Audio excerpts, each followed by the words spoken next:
नमस्कार। आने वाले वक्त में 5 राज्यों में चुनाव होने को है, जिसमें से 3 राज्य के चुनाव संपन्न हो चुके हैं, 2 राज्य के चुनाव होने को हैं। परंतु आज मैं बात पश्चिम बंगाल पे करूंगा, क्योंकि छोटी छोटी सी बातों को लेकर के पश्चिम बंगाल में ही मुद्दा ज्यादा बनाए जा रहे हैं।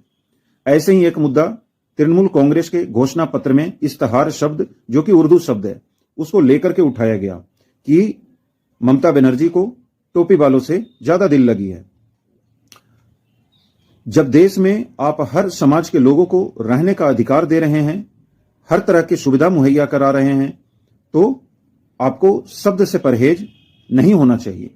मान लीजिए थोड़ी देर के लिए कि हमें अपने मूल भाषा हमारा हिंदी है, तो क्या हम हिंदी को प्राथमिकता दे रहे हैं? मुझे तो नहीं लगता है, क्योंकि आज भी अपने देश में कोई भी मेडिसिन बन रहा हो, आप मेडिसिन के पीछे कभी भी देखिए, उसमें इंग्लिश में ही सारे उसके डायग्नोसिस लिखे होते हैं, जो कि आज भी हिंदुस्तान में 100 में से 100 इंसान को यह पता नहीं है कि उस शब्द का अर्थ क्या है। बस मेडिकल स्टोर से हम जाते हैं, मेडिसिन लेते हैं, खा लेते हैं। एआई के जमाने में हर चीज आप चैट जीपीटी से चेक करके नहीं, पढ़ करके खा सकते हैं।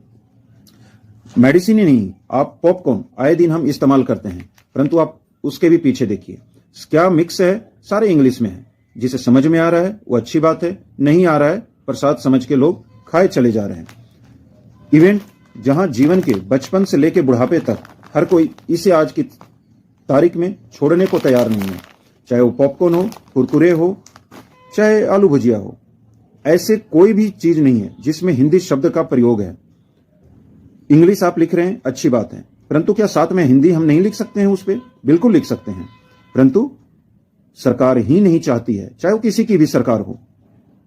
चाहे कोई सरकार अपने आप को हिंदुत्ववादी यदि बता रही है, तो अब तक बीते 15 साल में वो इंप्लीमेंट किया जा सकता था, परंतु वो इंप्लीमेंट इसलिए नहीं किया जा रहा है क्योंकि हर कोई आसानी से उस शब्द को पढ़ेगा, समझेगा, फिर उस चीज को खाएगा कि किसके खाने से क्या फायदा है, क्या नुकसान है।